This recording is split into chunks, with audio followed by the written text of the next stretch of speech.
The stagecoach lurched to a stop in Golden, Colorado, throwing Victoria Zimmerman against the worn leather seat as dust billowed through the window, coating her already travel-stained dress in another layer of grit. She pressed her gloved hand against her chest, feeling her heart hammering beneath her corset as she peered through the settling cloud at what would be her new home in this year of 1882. The mountains loomed in the distance, their peaks still touched with snow despite the late spring warmth, and the town itself looked smaller than she had imagined. A collection of wooden buildings clustered along a single main street with the promise of something resembling civilization. The driver opened the door and offered his weathered hand to help her down. Victoria stepped onto the wooden sidewalk, her legs unsteady after 3 weeks of travel from Boston. She had left behind everything she knew, answering an advertisement placed by a rancher named Gabriel Whitmore who sought a wife to help manage his homestead. The correspondence had been brief but kind, his letters revealing a man of few words but genuine intent. He had promised her safety, a home, and a life far from the suffocating expectations of her aunt's household, where she had lived as little more than an unpaid servant since her parents died of fever when she was 16. Now at 22, Victoria stood in the afternoon sun of a frontier town, clutching a carpetbag that held nearly everything she owned, waiting for a man she had seen only in a single photograph. The tintype had shown a tall figure with broad shoulders and a serious face beneath a wide-brimmed hat, but photographs revealed so little of a person's true nature. "Miss Zimmerman," a deep voice cut through her anxious thoughts. She turned to find a man approaching, and she recognized him immediately from the photograph, though the image had not captured the intensity of his gray eyes or the way his presence seemed to command the space around him. Gabriel Whitmore stood well over 6 feet tall, his frame lean and muscled from years of ranch work. His sun-darkened face bore the lines of a man who spent his days outdoors, and his hands, which he wiped nervously on his clean trousers, showed the calluses of hard labor. He had clearly made an effort for this meeting, wearing what must be his best shirt and a vest that looked newly brushed. "Mr. Whitmore," Victoria said, finding her voice though it came out smaller than she intended. "Gabriel, please." He removed his hat, revealing dark brown hair that curled slightly at the ends. "Welcome to Golden. I hope the journey was not too difficult." "It was long," she admitted, "but I am here now." They stood in awkward silence for a moment, two strangers bound by letters and promises, until Gabriel cleared his throat. "I have the wagon just here. I thought we could get married at the church today if you are willing, or we can wait if you need time to rest." Victoria felt a flutter of panic at the immediacy of it all, but she had known this would happen. She had agreed to become his wife, and there was no point in delaying what must be done. Today will be fine. The preacher was a kindly man named Reverend Thompson, who asked few questions, and seemed accustomed to performing hasty marriages for mail-order brides and their eager grooms. Victoria stood beside Gabriel in the small church, the afternoon light streaming through simple windows as she repeated vows that would bind her life to this stranger's. His hand was warm and steady when he slipped a simple gold band onto her finger, and when the Reverend pronounced them man and wife, Gabriel's kiss was brief and respectful, barely a brush of lips that spoke of his own nervousness. The ride to the ranch took nearly an hour, the wagon creaking along a rutted path that wound through rolling grassland dotted with cattle. Gabriel pointed out landmarks as they traveled, his voice growing more animated as he spoke of the land. "I have 200 acres here. The previous owner gave up after a hard winter, but the land is good. There is a creek that runs year-round, and the grazing is better than most places in the territory."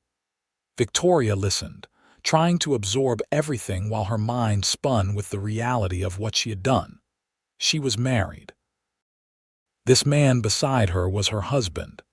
This vast, empty landscape was now her home. The ranch house came into view as they crested a small rise. It was larger than she expected, a sturdy two-story structure built of timber with a wide porch that wrapped around the front and side. Several outbuildings stood nearby, including a barn, a chicken coop, and what looked like a smokehouse. Everything appeared well-maintained, and Victoria felt a small measure of relief. At least her new husband was not a man who let things fall into disrepair. "I built most of it myself," Gabriel said, and she could hear the pride in his voice. "The original homestead was just one room, but I have been adding to it over the years." He helped her down from the wagon, his hands spanning her waist easily, and she felt the strength in him, the solid presence that should have been reassuring but instead made her more aware of how alone she was out here with this man she did not know. The inside of the house was clean and simply furnished. The main room held a large stone fireplace, a sturdy table with 4 chairs, and a cooking area that was better equipped than she had anticipated. A stairs led to the second floor, and Gabriel gestured toward them. "The bedroom is upstairs. I will bring your trunk up shortly. I thought you might want to rest and freshen up before supper." Victoria nodded, grateful for the reprieve. She climbed the stairs, her hand trailing along the smooth banister, and entered the bedroom. It was a spacious room with a large bed covered in a wedding ring quilt, a dresser, a washstand with a porcelain basin, and a trunk at the foot of the bed. 2 windows looked out over the ranch, and the late afternoon light filled the space with a golden glow. She sat on the edge of the bed, feeling the exhaustion of travel and emotion wash over her. This was her wedding day, though it felt nothing like the romantic dreams she had harbored as a girl. There had been no celebration, no family gathered to wish them well, just a brief ceremony and a wagon ride to an isolated ranch. A soft knock interrupted her thoughts. "May I come in?" Gabriel's voice carried through the door. "Yes." He entered carrying her trunk, setting it down gently beside the dresser. He stood for a moment, seeming uncertain, before speaking. "I want you to know that I will not press my rights as a husband until you are ready. I know this is all very sudden, and I want you to feel comfortable here." The kindness in his words brought unexpected tears to Victoria's eyes, and she blinked them back quickly. "Thank you. That is very considerate.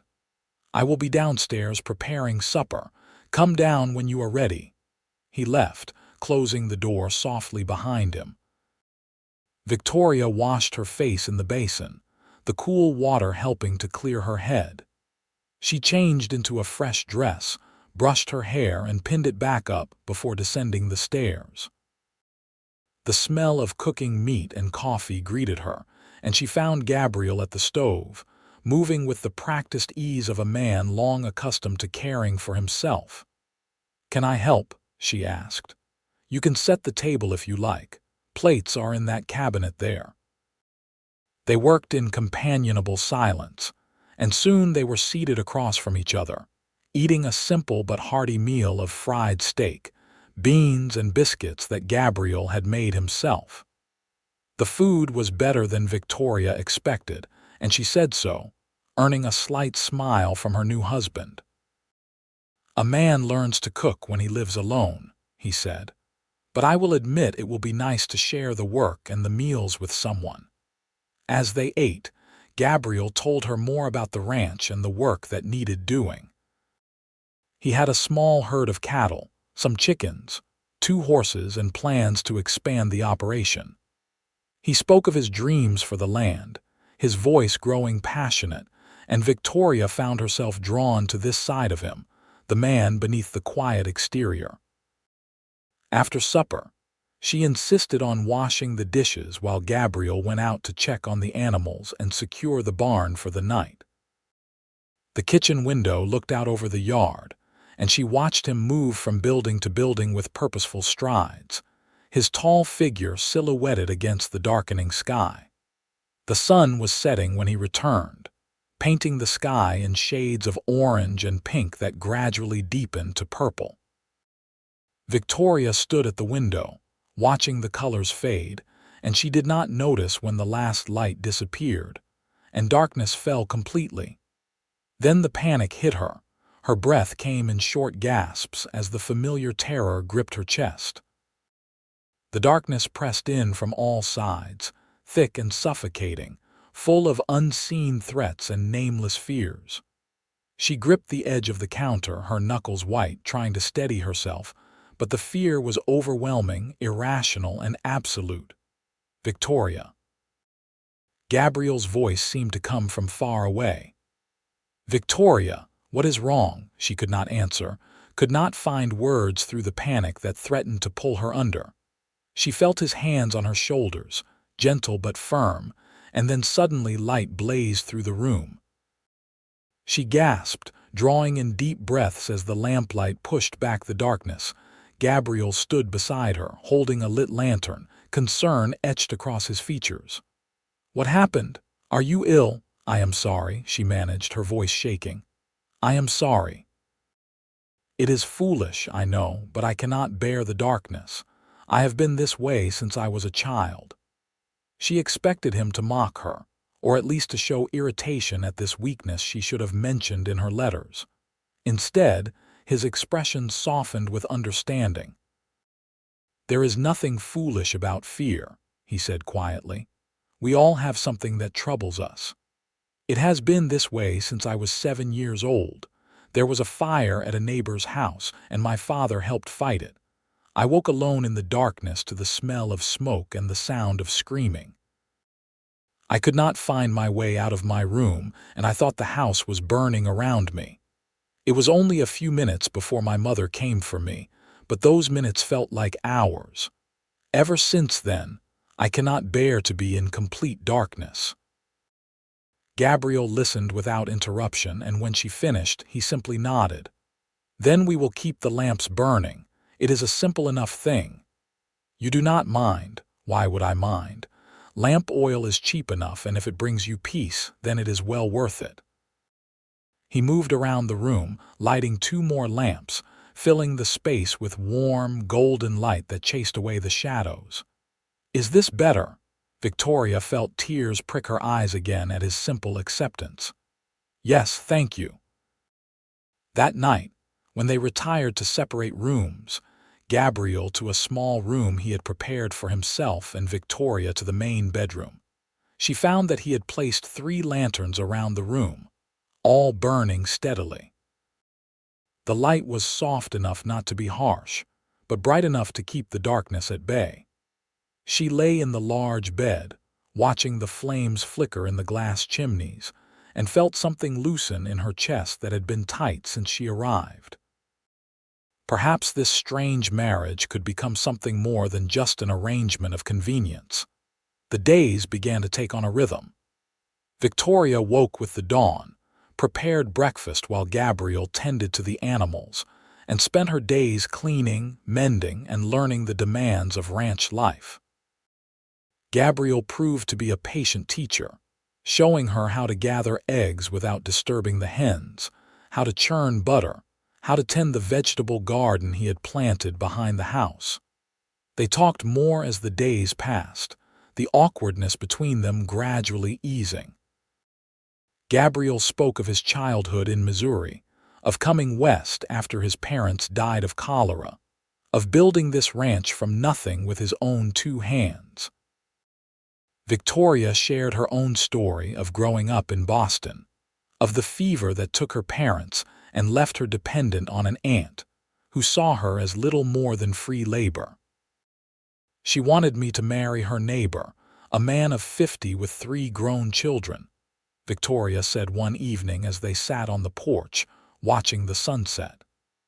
"He had buried 2 wives already, and he made it clear he wanted a nurse and a housekeeper, not a wife. When I refused, my aunt told me I was being foolish and ungrateful. That is when I started looking at the marriage advertisements. I am glad you did, Gabriel said, and the sincerity in his voice made her heart skip. Every night, without fail, Gabriel lit the lanterns before darkness fell. He never forgot, never complained about the cost of oil or the extra work.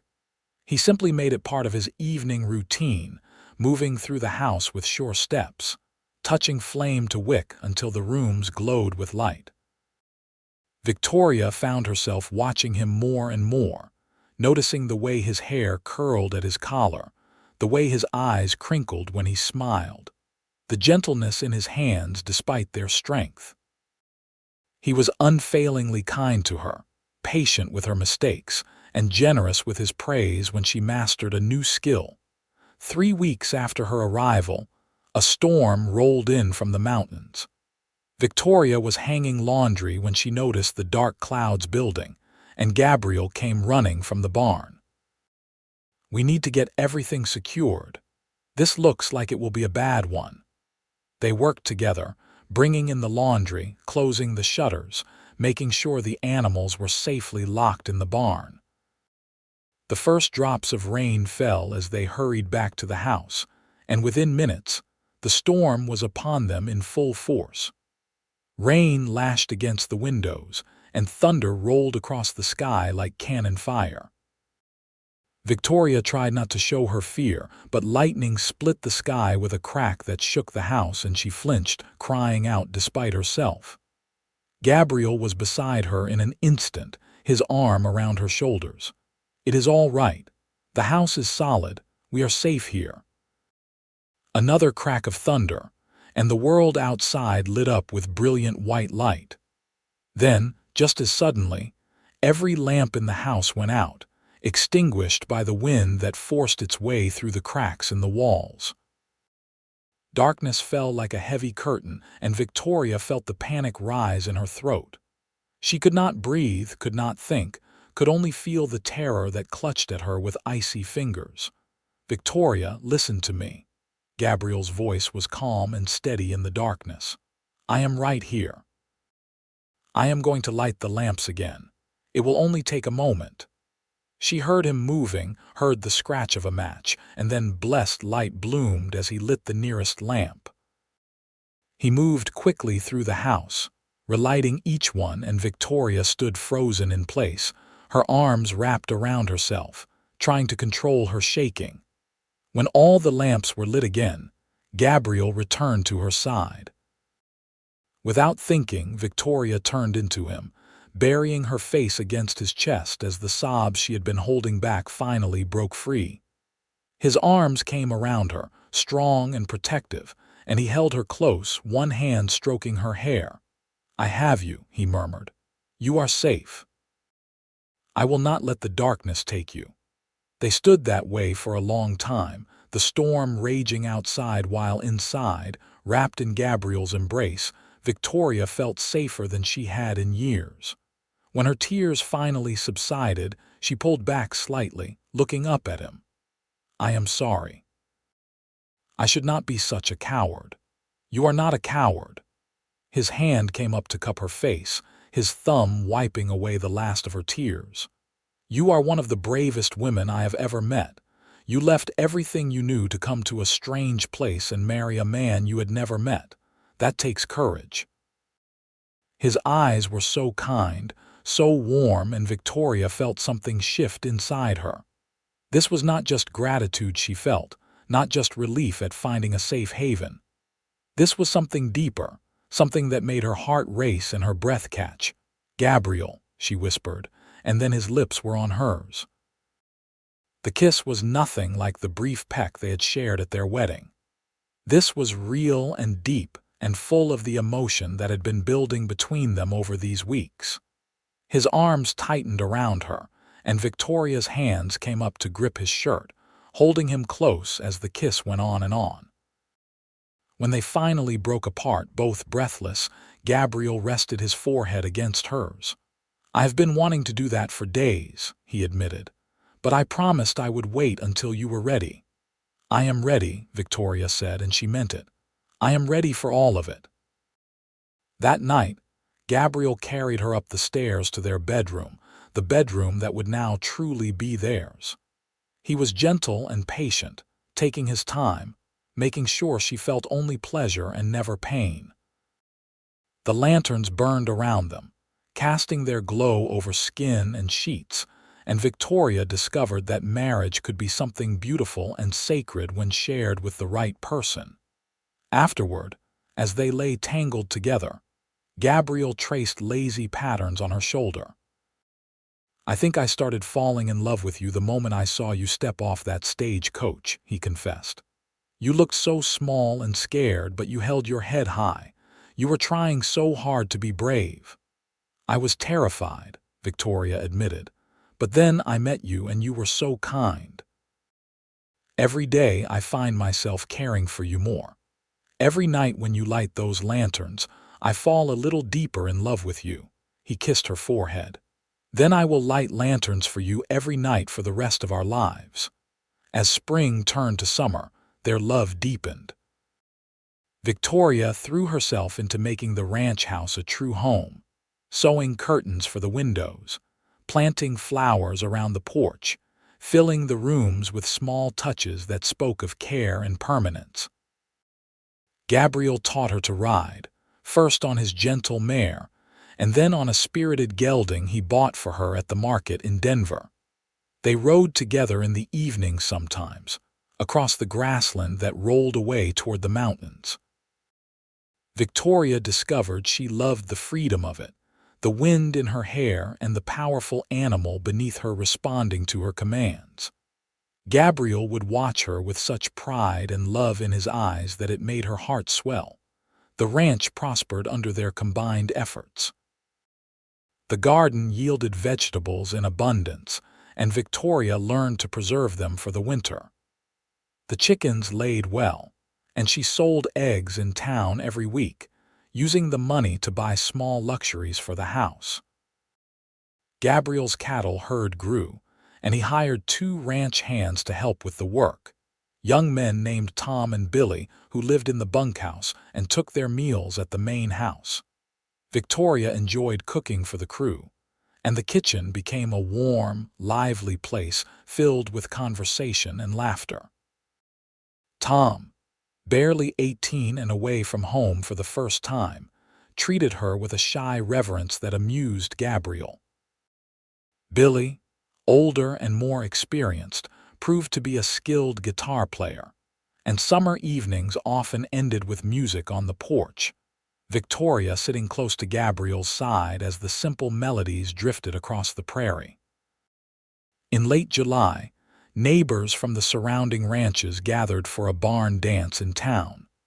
Victoria wore her best dress, a blue calico she had sewn herself, and Gabriel wore his wedding clothes.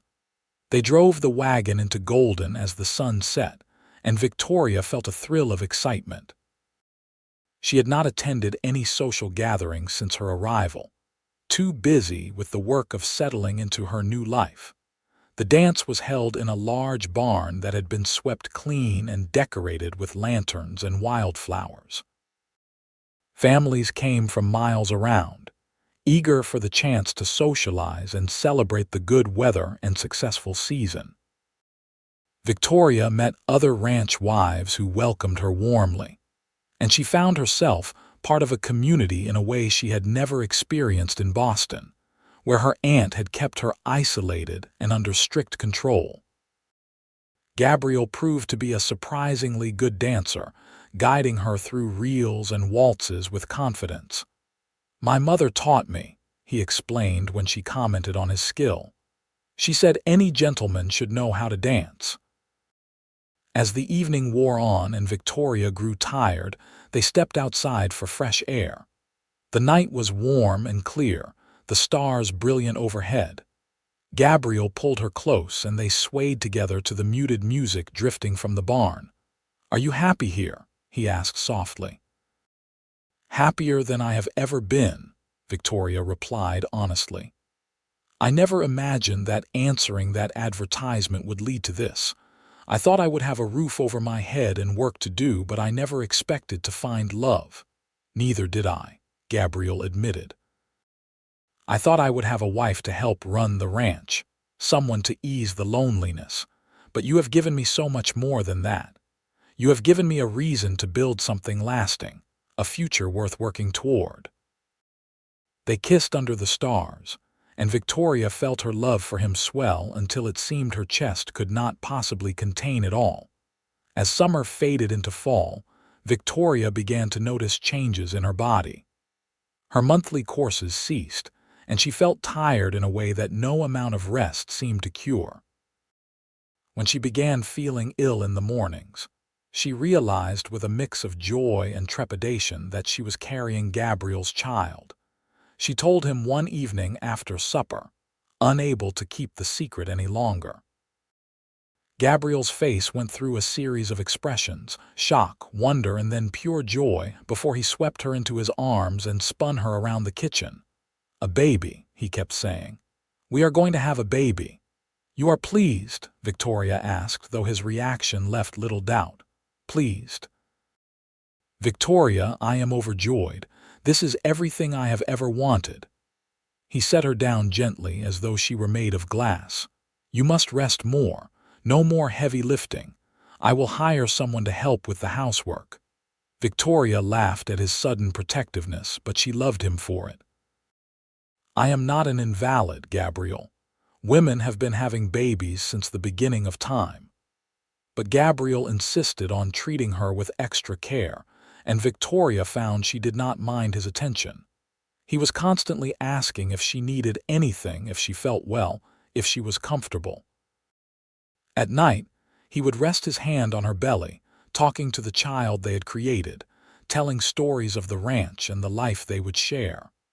Winter came early that year, snow falling in October and coating the world in white. Victoria had been nervous about her first winter on the ranch, remembering Gabriel's mention of the previous owner giving up after a hard season. But the house was warm and well stocked with food, and Gabriel had prepared thoroughly, laying in supplies and firewood enough to last until spring. The darkness of winter, with its long nights and early sunsets, could have been difficult for Victoria. But every evening, without fail, Gabriel lit the lanterns.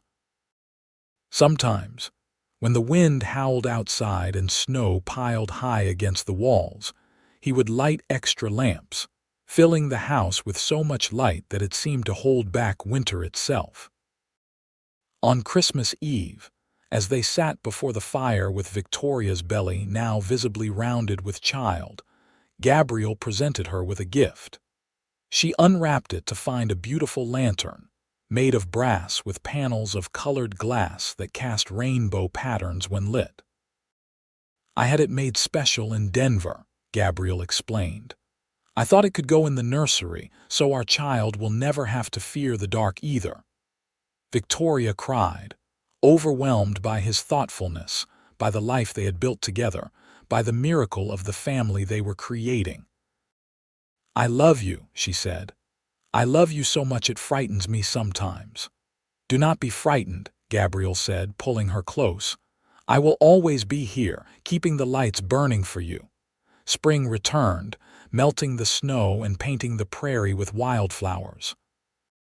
Victoria's time grew near, and Gabriel sent for the doctor from Golden, asking him to stay at the ranch for the final weeks.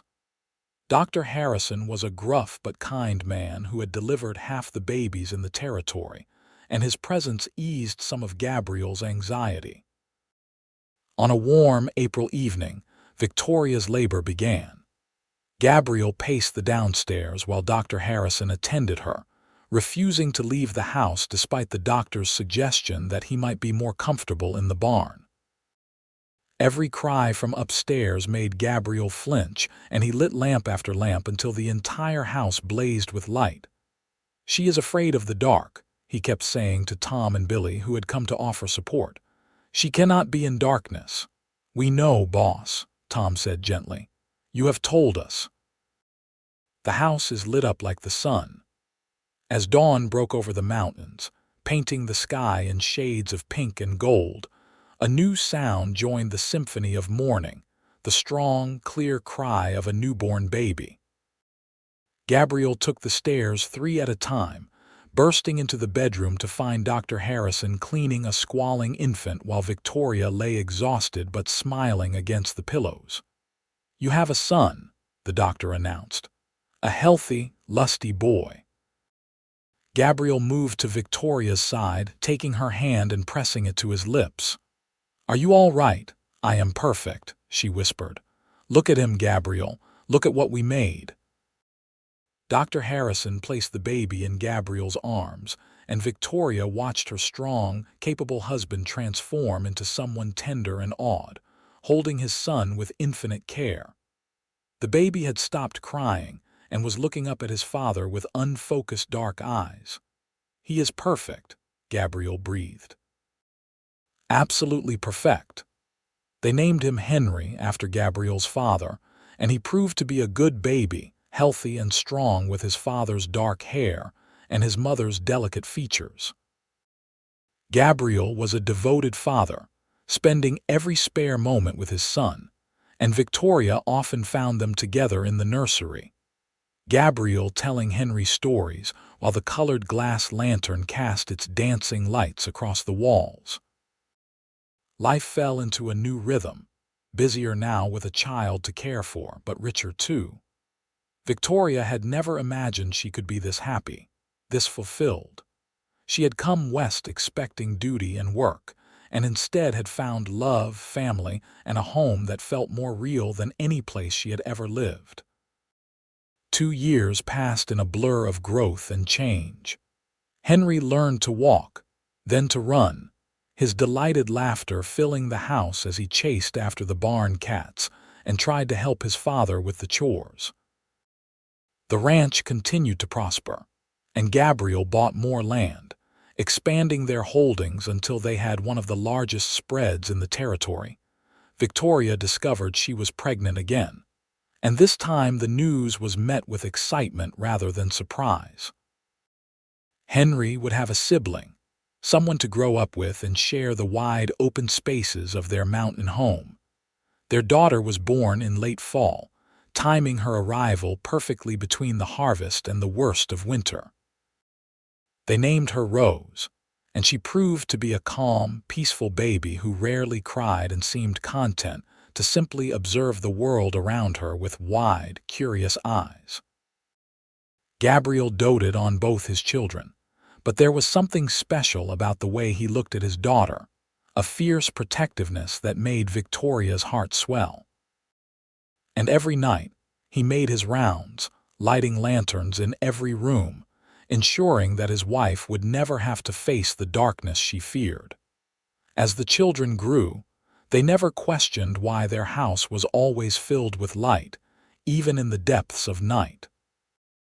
It was simply the way things were, as natural as the sunrise or the wind that blew down from the mountains.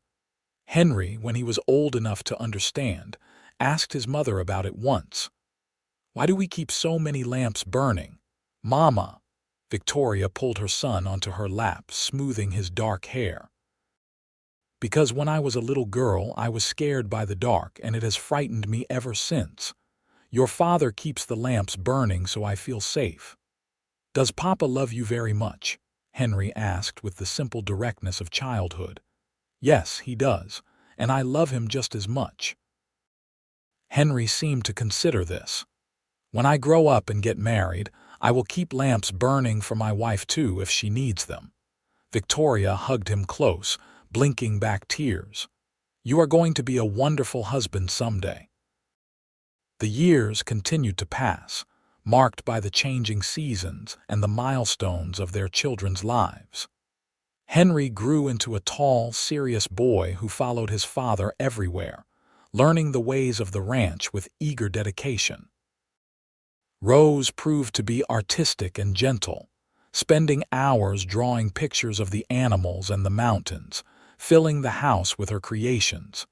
Victoria had found her place in the community, becoming known for her kindness and her skill with healing herbs. Women came to her when their children were sick or when they needed advice, and she never turned anyone away. Gabriel built her a small still-room where she could dry her herbs and prepare her remedies, and it became her sanctuary, a place of peace and purpose. Through it all, through busy days and exhausted evenings, through illnesses and accidents and the thousand small crises of raising children and running a ranch, Gabriel never forgot his promise. Every single night, without fail, he lit the lanterns, filling their home with warm, golden light. On their 10th wedding anniversary, Gabriel surprised Victoria with a trip to Denver. They left the children with Tom's wife Sarah, who had become a close friend, and traveled to the city for 3 days of luxury at the finest hotel. Victoria had not been to a city since leaving Boston, and Denver had grown substantially in the years since Colorado had become a state in 1876. They attended the theater, ate at restaurants, and shopped in stores filled with goods from back east and even from Europe. But Victoria's favorite part of the trip was simply being alone with Gabriel, rediscovering each other without the demands of children and ranch pulling at their attention. On their last night in the city, as they prepared for bed in their hotel room, Victoria noticed that Gabriel had lit every available lamp, just as he did at home. "You brought our tradition with you," she said softly. Gabriel came to her, pulling her into his arms. "It is not a tradition, Victoria. It is a promise. I told you I would keep the lights burning for you, and I meant it. Whether we are in our home or in the finest hotel in Denver, you will never have to face the darkness alone." "I do not know what I did to deserve you," Victoria whispered against his chest. "You answered my advertisement," Gabriel said simply. "You took a chance on a lonely cowboy with more hope than sense. You made my house a home and gave me a family. Everything good in my life comes from that day you stepped off the stagecoach." They made love that night with the tenderness of long familiarity and the passion that had never faded. And Victoria thought about how miraculous it was that love could grow and deepen over time, becoming something richer and more complex than the first bloom of attraction. They returned to the ranch to find everything running smoothly and both children in good health, though Henry admitted he had missed them terribly, and Rose had cried for her mama every night. Victoria gathered her children close, breathing in their familiar scent, grateful for every moment of the life they had built. More years passed, and the children continued to grow. Henry turned 16, a young man now, tall and strong like his father, ready to take on more responsibility around the ranch. Rose, at 14, had blossomed into a beautiful girl with her mother's compassion and her father's determination. The ranch had grown as well, now employing a dozen hands and running several hundred head of cattle. Gabriel had built a reputation as a fair employer and a skilled rancher, and their brand was known throughout the territory. Victoria often reflected on how far they had come from that first awkward meeting at the stagecoach station. Two strangers bound by necessity who had somehow found their way to love. One evening, as they sat on the porch watching the sunset, Henry came to them with serious news. "Papa, Mama, I have been thinking. I would like to go to the agricultural college in Fort Collins. They have a program about modern ranching techniques, and I think it could help us improve our operations." Gabriel and Victoria exchanged glances. They had always known this day would come, when their children would begin to forge their own paths, but it still felt sudden and bittersweet. "If that is what you want, son, we will support you," Gabriel said. "The ranch will be yours someday, and any knowledge you can gain will only make you better prepared to run it." Henry's face lit up with relief and excitement. "Thank you. I was afraid you might want me to stay and work." "We will always want you here," Victoria said, "but we want you to have opportunities we never had. Education is valuable, and if this is what you want, then you should pursue it." Rose, listening from the doorway, spoke up. When Henry goes to college, can I go to the art school in Denver? They have classes for young ladies. Gabriel looked pained at the thought of both his children leaving, but Victoria squeezed his hand and nodded at their daughter. We can discuss it. You are still young, Rose, but when you are 16, if you still want to go, we will consider it. That night, after the children had gone to bed, Gabriel was quieter than usual as he lit the evening lamps. Victoria watched him move through the familiar routine, seeing the weight he carried in the set of his shoulders. They are growing up, she said gently. It is what we wanted for them to have choices and opportunities. I know. Gabriel set down the lamp he had just lit and came to sit beside her on the sofa. I am proud of them both, but it feels like time is moving too fast. Was it not just yesterday that Henry was learning to walk and Rose was a baby in your arms? It does seem that way sometimes. Victoria leaned her head against his shoulder. But they will always be our children, no matter how old they get or where they go. We have raised them well, Gabriel. They are good, kind, capable people. That is because of you. Because of us, Gabriel corrected. Everything I have done with you beside me. They sat together in the lamplight, two people who had found each other against all odds and built something lasting and beautiful. Outside, the wind whispered across the prairie, and inside, the lanterns burned steady and bright, just as they had every night for more than 16 years. Henry left for college in the fall, and the house felt empty without his presence. But he wrote regularly, his letters full of enthusiasm for his studies and descriptions of the new techniques he was learning. Gabriel read each letter multiple times, his pride in his son evident in every word. Rose threw herself into her art, and Victoria was amazed at her daughter's talent. The girl could capture the essence of a person or place with just a few strokes of her pencil, and her paintings were becoming increasingly sophisticated. When Rose turned 16, she applied to the Denver Art School and was accepted with a partial scholarship based on her portfolio. Letting their daughter go was even harder than saying goodbye to Henry had been, but Victoria knew it was necessary. She helped Rose pack her trunk, including warm clothes and sensible shoes along with her art supplies. Be careful in the city, Victoria cautioned. It is not like here where everyone knows everyone. I will, Mama. Rose hugged her mother tightly. Thank you for letting me go. I know it is hard for you and Papa. Gabriel insisted on accompanying Rose to Denver himself, unwilling to trust his daughter to the stagecoach alone. He was gone for 3 days, and when he returned, he looked older somehow, as though letting go of his little girl had aged him years in just moments. Is she settled? Victoria asked as he came through the door. She is. She has a nice room in a boarding house run by a widow named Mrs. Fletcher. The woman seems kind but strict, which I suppose is good. Rose is already excited about her classes. He sat down heavily in his chair. When did we get old enough to have children leaving home? Victoria came to him, settling into his lap as though they were young newlyweds again. We are not old.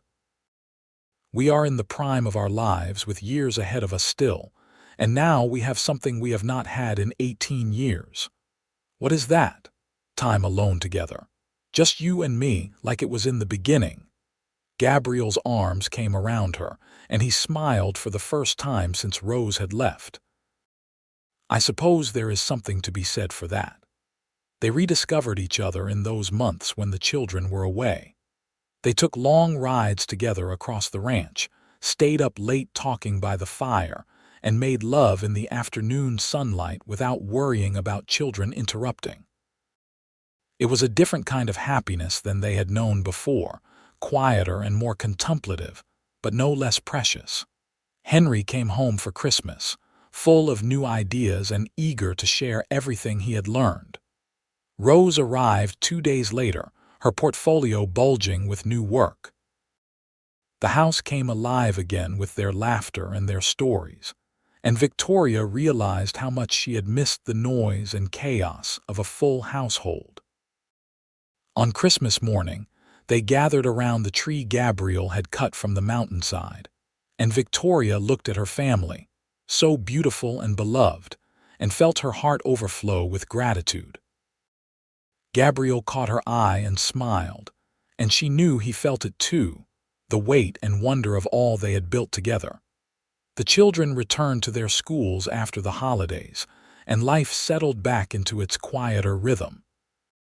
Spring came, and Gabriel and Victoria worked side by side as they had for nearly 2 decades, tending the ranch and the animals, maintaining their home, living the life they had created. One evening in late March, Victoria noticed that Gabriel seemed tired, moving more slowly than usual. When she questioned him, he brushed off her concerns, insisting he was fine. But over the next few weeks, she noticed he seemed to be losing weight, and there were times when he would stop what he was doing and press his hand to his chest. "Gabriel, you need to see Dr. Harrison," Victoria insisted after she found him sitting on the porch steps in the middle of the day, his face pale and drawn. "It is nothing. I just overdid it this morning. Then it will not hurt to have the doctor confirm that it is nothing. Please, Gabriel." "For me." Reluctantly, he agreed, and Dr. Harrison made the trip out to the ranch the following week. He examined Gabriel thoroughly while Victoria waited anxiously in the kitchen, her hands twisting in her apron. When the doctor emerged, his expression was grave. "Mrs. Whitmore, your husband has a serious heart condition. I cannot say exactly what is causing it, but he needs to reduce his physical activity significantly and avoid stress." Victoria felt the floor shift beneath her feet. "What do you mean? How serious is it?" "I mean that if he continues working as hard as he has been, he is likely to have a serious episode, possibly fatal. He needs rest, good food, and limited exertion." Gabriel appeared in the doorway, his shirt buttoned wrong and his face set in stubborn lines. "I am not an invalid. I have a ranch to run. You have capable hands who can handle the daily work," Dr. Harrison said firmly. "And your son will be finished with school soon. He can take over many of your responsibilities. But you must slow down, Gabriel, or you will not be around to see your grandchildren." After the doctor left, Victoria and Gabriel had their first real argument in years. Gabriel insisted he was fine and could continue as he always had. Victoria, terrified of losing him, demanded that he follow the doctor's orders. They went back and forth until finally Gabriel slumped in his chair, looking defeated. "I do not know how to be useless," he admitted quietly. Victoria knelt beside his chair, taking his hands in hers. "You are not useless. You are the heart of this family, and we need you alive and well. Let the hands do the heavy work. Let me take on more of the ranch management. We will figure this out together, just as we have figured out everything else." "I am afraid," Gabriel confessed, and Victoria saw tears in his eyes for the first time in their marriage. "I am afraid of leaving you, of not seeing our children grow up fully, of missing out on the life we have built." "Then fight for it," Victoria said fiercely. "Fight by taking care of yourself, by resting when you need to, by letting others help you. You have spent our entire marriage taking care of me, keeping the lights burning so I would feel safe. Let me take care of you now." Gabriel pulled her close, holding her tight. "What did I ever do to deserve you?" "You answered my advertisement," Victoria said, echoing words he had spoken to her years before. "You took a chance on a frightened woman with more fear than sense. You made me feel safe and loved, and you gave me the most beautiful life I could have imagined. Let me do the same for you now." They wrote to Henry and Rose that evening, explaining the situation. Henry arrived home within the week, ready to take on more responsibility. At 19, He was fully capable of managing the ranch with the help of their experienced foreman, and he proved himself more than equal to the task. Rose came home too, insisting that she could continue her art studies by correspondence and refusing to be away from home when her father needed her. Victoria was grateful for her daughter's presence, for the cheerful way Rose filled the house with her energy and her art. Gabriel struggled at first with his reduced role. He was accustomed to being active and in charge, and watching others do work he felt he should be doing was difficult. But gradually, he adapted. He became the manager rather than the laborer, overseeing operations from the porch or the kitchen table, advising Henry and the hands-on decisions, but not doing the physical work himself. Victoria managed the household accounts and the business side of the ranch, discovering that she had a head for numbers and negotiations. She dealt with buyers and suppliers, managed the payroll, and kept meticulous records of every transaction. The ranch continued to prosper under their combined management, and Henry proved to have his father's instincts for ranching combined with the modern techniques he had learned at school. Through it all, Gabriel never forgot his promise. Even on his worst days, when he was tired and in pain, he insisted on lighting the lanterns every evening.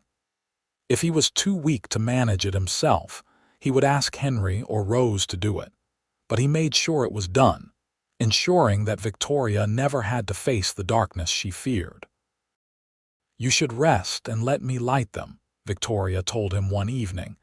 "You do not need to exhaust yourself with this." "Yes, I do," Gabriel said simply. "It is the one thing I can still do for you every day. It is how I show you that I am still here, still fighting, still loving you with everything I have." Victoria cried then, overwhelmed by his devotion even in the face of his own mortality. "I love you so much, Gabriel Whitmore, more than I have words to express. I know." He cupped her face in his hands, hands that were thinner now but still gentle. "I have known it every day since you came into my life. It has been the greatest gift I ever received." Months passed, and Gabriel's condition stabilized. He would never be fully well again, but with proper care and limited activity, he was able to enjoy a good quality of life. He spent his days advising Henry, playing with the ranch dogs, and sitting with Victoria in companionable silence that spoke of years of shared life. Rose met a young man from Denver, an artist named Thomas who came to Golden for the summer to paint the mountain landscapes. He was kind and talented, and Gabriel approved of him despite his initial reservations about any man courting his daughter. When Thomas asked permission to marry Rose, Gabriel gave his blessing, though Victoria noticed tears in his eyes as he shook the young man's hand. They held the wedding at the ranch on a beautiful summer day, with neighbors coming from miles around to celebrate. Rose looked radiant in her white dress, and Gabriel walked her down the makeshift aisle they had created in the front yard with pride written on every line of his face. "Take care of her," Gabriel told Thomas during the reception. "She is precious to her mother and me, more precious than gold or cattle or anything else in this world." "I will, sir," Thomas promised. "I love her with all my heart." Rose and Thomas settled in Denver, where they opened a small art gallery together. They visited the ranch often, and Rose wrote long letters to her parents describing the gallery's success and the vibrant art community they had become part of. Henry, meanwhile, had met a young woman named Sarah Miller, the daughter of a neighboring rancher. She was smart and capable, able to ride and rope as well as any hand, and she shared Henry's love of the land. Gabriel and Victoria could not have been happier with their son's choice. Henry and Sarah were married the following spring, in a ceremony that echoed Gabriel and Victoria's own simple wedding all those years ago. Unlike Rose, who had moved to the city, Henry brought his bride home to the ranch, moving into a house Gabriel had built for them on the far side of the property. "The ranch will be yours someday," Gabriel told Henry after the wedding. "But your mother and I will stay in the main house as long as we are able. We built it together, and it holds too many memories to leave." "I would not dream of asking you to leave," Henry said. "That house is your home, and it always will be." 2 years later, Victoria became a grandmother for the first time when Rose gave birth to a healthy baby boy. They traveled to Denver for the birth, and Victoria held her grandson with tears streaming down her face, marveling at the continuation of their family line, at how far they had come from that uncertain beginning on a dusty street in Golden. A year after that, Henry and Sarah welcomed a daughter, and the cycle continued. Gabriel, despite his weak heart, was an enthusiastic grandfather, always ready with stories and advice, doting on his grandchildren with the same fierce love he had shown his own children. On their 25th wedding anniversary, their silver anniversary, Henry and Sarah threw a grand celebration at the ranch. It seemed like the entire territory came to honor the couple who had built one of the most successful ranches in Colorado, and who were known for their kindness and generosity to neighbors and employees alike. As the party wound down and the last guests departed, Victoria and Gabriel found themselves alone on the porch, watching the sunset paint the mountains in shades of gold and purple. 25 years, Victoria mused. It seems impossible that so much time has passed. "The best 25 years of my life," Gabriel said. He had aged considerably since his illness, his hair now fully gray and his face lined with years of sun and struggle. But his eyes were still the same, still full of love when he looked at her. "I was thinking about the day I arrived," Victoria continued. "I was so frightened, so uncertain about what I had done. I thought I was making a practical decision, trading one form of servitude for another. I never imagined I would find this." "Find what?" "Everything. Love, family, purpose, home. You gave me all of that, Gabriel. You took a broken, frightened woman and showed her what it meant to be cherished." "You were never broken," Gabriel said firmly. "You were strong enough to survive tragedy and loss, brave enough to risk everything on an unknown future, and resilient enough to build a life in a hard land. All I did was recognize your worth and try to be worthy of you in return."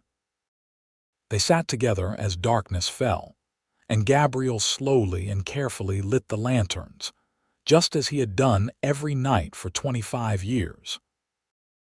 The golden light spilled across the porch, warm and constant, a physical manifestation of the love that had sustained them through joy and sorrow, through health and illness, through every challenge life had thrown their way.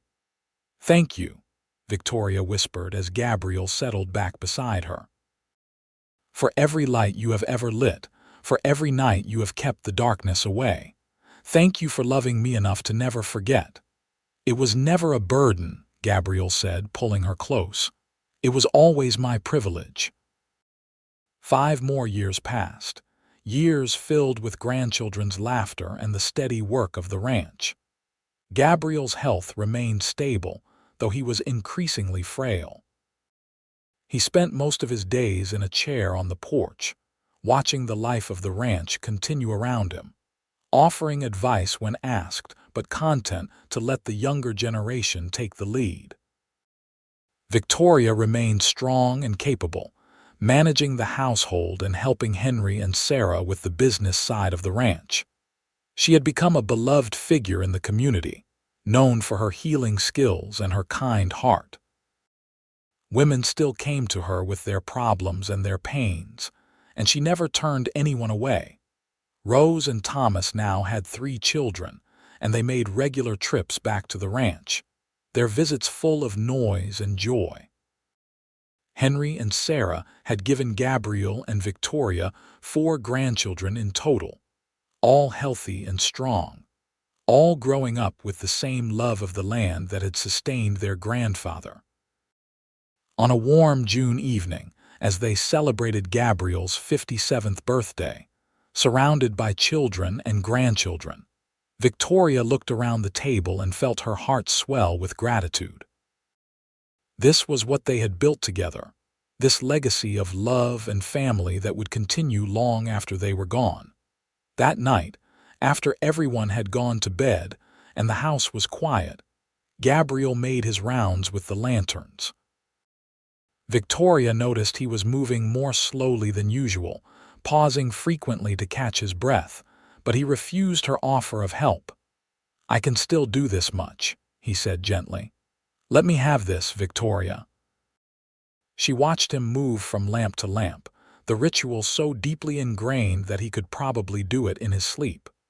When the last lantern was lit, he came to sit beside her on the sofa, taking her hand in his. "I love you," he said simply. "I need you to know that now and always.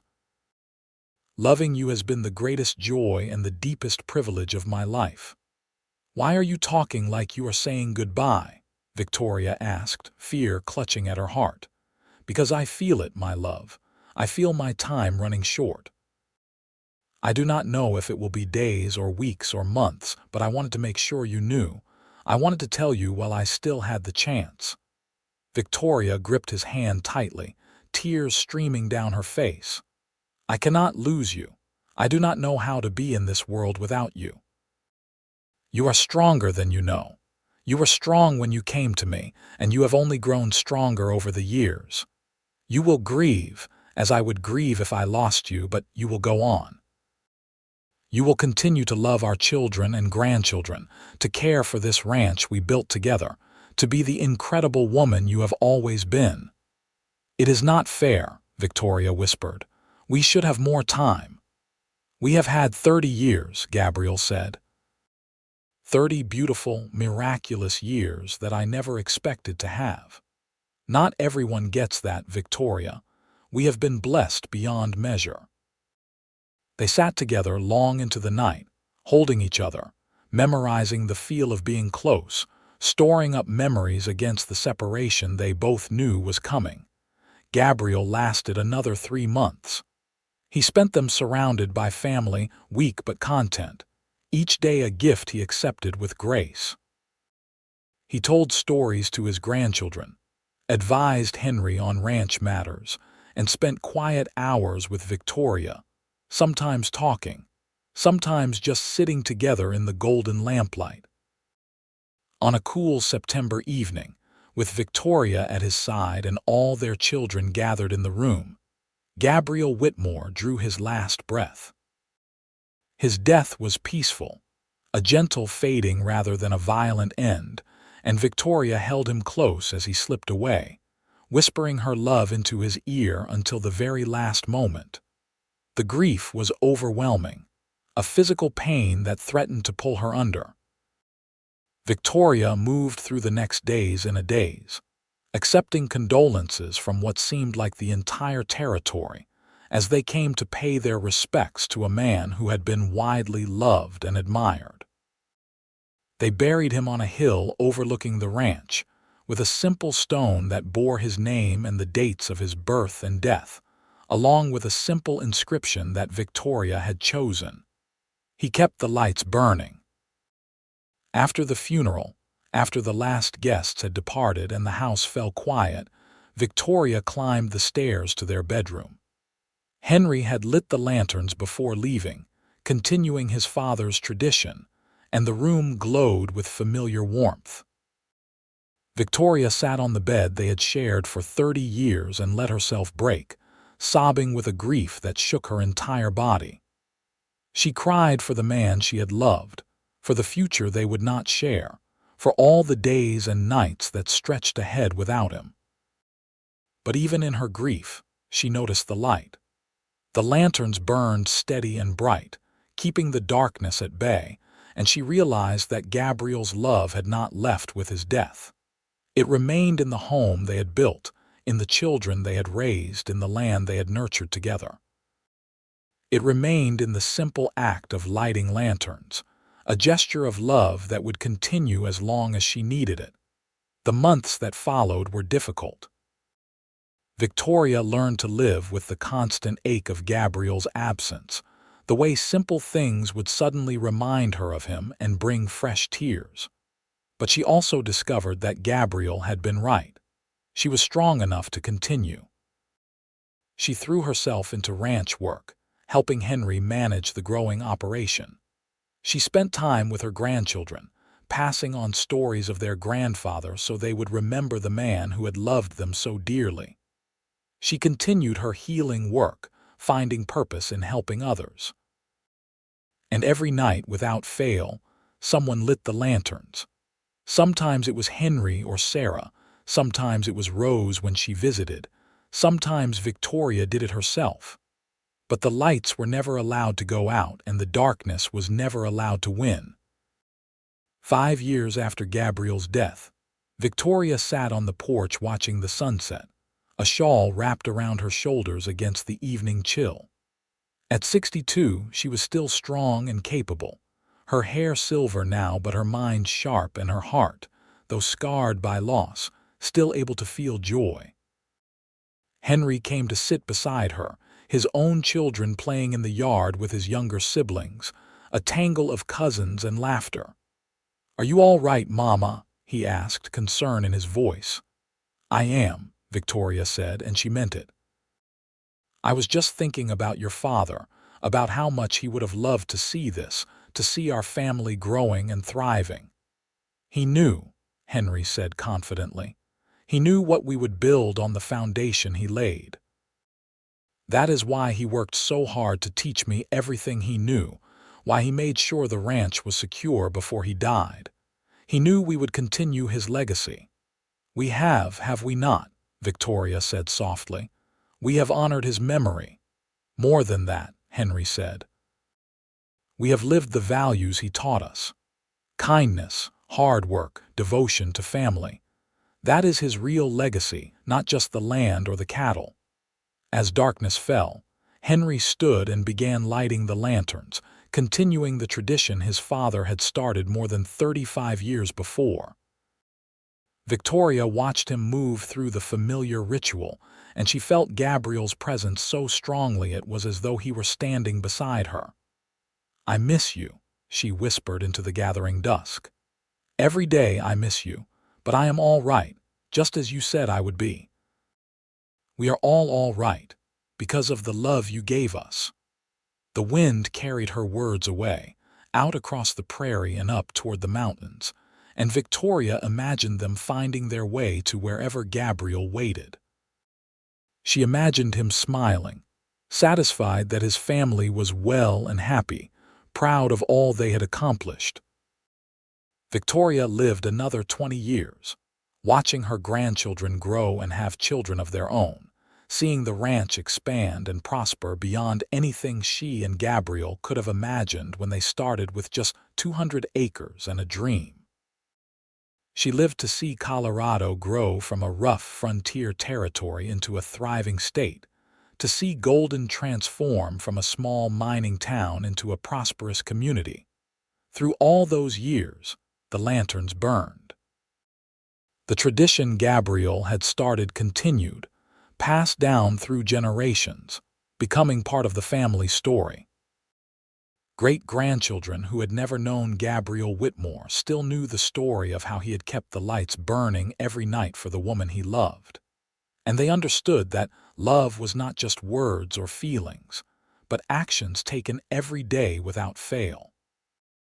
When Victoria finally passed away at the age of 82, surrounded by 3 generations of the family she and Gabriel had created, one of her last requests was that lanterns be placed around her casket at the funeral. The church glowed with golden light as the community came to pay their respects to a woman who had been a pillar of strength and kindness for more than 60 years.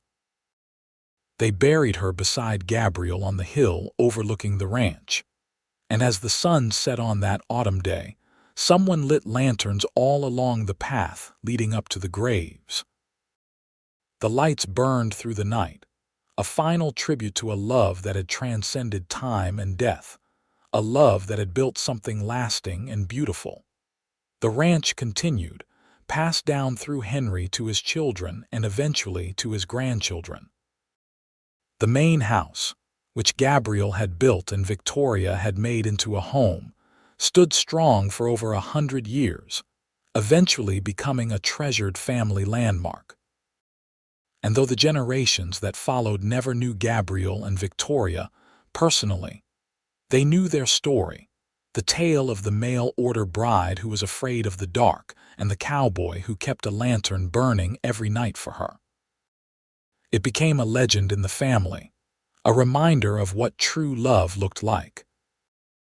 Not just passion or romance, though there had been plenty of both, but the steady, constant choice to care for another person's needs, to honor their fears and their strengths, to build something together that would outlast them both. And on special occasions, family gatherings and anniversaries and weddings, someone would always light lanterns, dozens of them, filling the house and the yard with warm, golden light. It was their way of honoring the couple who had started it all, of acknowledging that the love between Gabriel and Victoria Whitmore was the foundation upon which everything else had been built. The darkness had never won. Love, patient and constant and true, had held it back, one lit lantern at a time, creating a legacy that would burn bright for generations to come.